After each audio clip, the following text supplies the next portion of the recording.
Class 10th science worksheet है आपकी। इस वर्कशीट का नंबर है 72।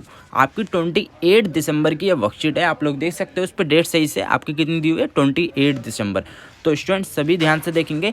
जैसे कि मैंने आप सब लोगों को बताया था कि मैं हर वर्कशीट का सॉल्यूशन जल्दी डाल देता हूँ अपने चैनल पे, तो इसका भी मैं सॉल्यूशन पूरा लिया है वो आप सबके लिए सॉल्व करके आप लोग इसमें से लिख सकते हो। ठीक है स्टूडेंट, देखो इसमें आपका ये एक नॉर्मल सा लास्ट में से दिया हुआ है आपका। ठीक है, बायोडिग्रेडेबल और नॉन बायोडिग्रेडेबल आप वेस्ट जानते ही होंगे। नॉन बायोडिग्रेडेबल वेस्ट वो होता है जो आपका डिग्रेड नहीं होता नेचर के अंदर इजीली। बायोडिग्रेडेबल होता है जो डिग्रेड हो जाता है। ठीक है, ऐसे ही आपके सारे टर्म्स दी हुई हैं। तो इसकी अगर आपको एक्सप्लेनेशन की वीडियो चाहिए तो आप लोग बता देना, मैं एक्सप्लेनेशन की बना दूंगा। लेकिन मोस्टली स्टूडेंट सॉल्यूशन की बात करते हैं, तो इसलिए मैंने इसके अंदर सॉल्यूशन लेके आया। मैं आप लोगों को इसके सॉल्यूशन करवा देता हूँ। ठीक है स्टूडेंट, ठीक है। तो आपका जो फर्स्ट क्वेश्चन था उसमें आपको यही दिया हुआ था, how can you help in reducing the problem of waste disposal, give any 2 method. ठीक है, 2 मेथड बताए बोले गए उसमें बताने को। देखो पहले आप ये लिख सकते हो, separating biodegradable and non biodegradable waste before dumping them. ठीक है, देख सकते हो मैंने क्वेश्चन वाइज और आंसर करके सारे क्वेश्चन लिखे हुए हैं। सेकंड पॉइंट में लिखोगे recycling the non biodegradable waste material. ठीक है, क्वेश्चन नंबर 2 पे आ जाते हैं। सेकंड में आप देखोगे list the problem due to non biodegradable waste produced by us. ठीक है, इसमें आप पूरी लिस्ट ये लिखोगे जितने प्रॉब्लम्स हैं। ठीक है, आप लोग इतने लिख लेना। एग्जाम में भी अगर आप ऐसे लिख के आते हो तो आपको फुल मार्क्स मिलने वाले हैं स्टूडेंट। ठीक है, क्योंकि जिस तरीके से लिखने का तरीका होता है ना, तो टीचर उससे इम्प्रेस हो जाता है और आपको फुल मार्क्स देता है। जैसे अभी मैंने ऐसे पॉइंट करके लिखे हैं, अगर आप ऐसे ही एग्जाम में पॉइंट करके लिख के आओगे तो आपको फुल मार्क्स मिलेंगे। ठीक है, लिस्ट द प्रॉब्लम में अब आप कितने लिखिए, 2 4 6 7 प्रॉब्लम्स लिखिए। ठीक है, soil extraction, death of cattle due to injection of plastic, ecological imbalance, air pollution, water pollution, land pollution, biological magnification of hazardous substances. ठीक है स्टूडेंट, तो ऐसे करके आपका क्वेश्चन नंबर 2 कंप्लीट होता है। यहाँ पे क्वेश्चन नंबर 3 जो आपका दिया हुआ है उसमें ये रहा, list the names of any 2 things that can be recycled. ठीक है, आप इसमें फर्स्ट लिखोगे, 2 पूछिए बस, एक फर्स्ट लिख दो रिजिड प्लास्टिक और बॉटल्स, सेकंड में लिख दो paper and cardboard.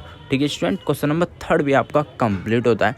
Question number 4 की तरफ आ जाते हैं, right the advantage of sewage treatment plant, answer number 4। ठीक है, आंसर 4 करके आप लिखोगे फिर।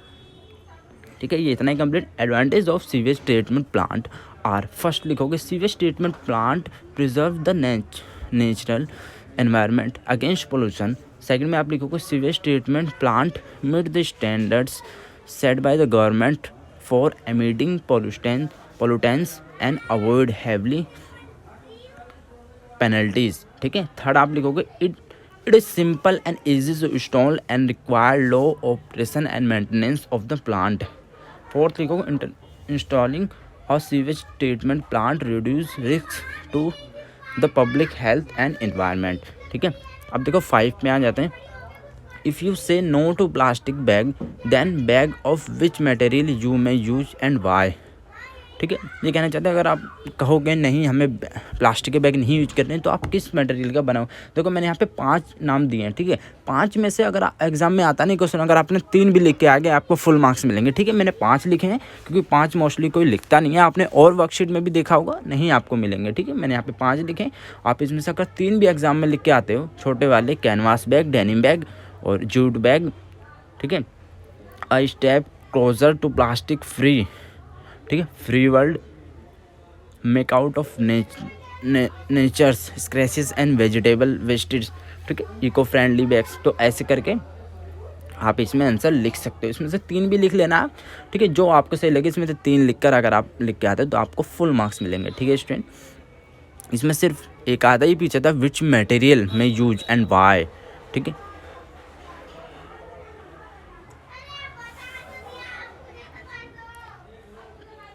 ठीक है स्टूडेंट, तो आपकी ये वर्कशीट कंप्लीट होती है। आपकी और भी 10th की सारी वर्कशीट डाल दी गई हैं। अगर किसी को कोई भी लगता है ये वर्कशीट नहीं डली है तो नीचे जरूर कमेंट करें, मैं उसका कमेंट रीड करके वर्कशीट को तुरंत डाल दूंगा। ठीक है स्टूडेंट, बाकी सारी वर्कशीट डाली गई हैं आपकी।